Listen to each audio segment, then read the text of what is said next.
வணக்கம். இன்றைய ராசி பலன்கள் 25/9/2025.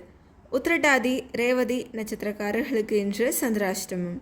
மேஷம் வெற்றி, ரிஷபம் உயர்வு, மிதுனம் பெருமை, கடகம் அமைதி, சிம்மம் நன்மை, கன்னி ஆதரவு, துலாம் போட்டி, விருச்சிகம் அனுகூலம், தனுசு அச்சம், மகரம் பகை, கும்பம் பாசம், மீனம் சுகம்.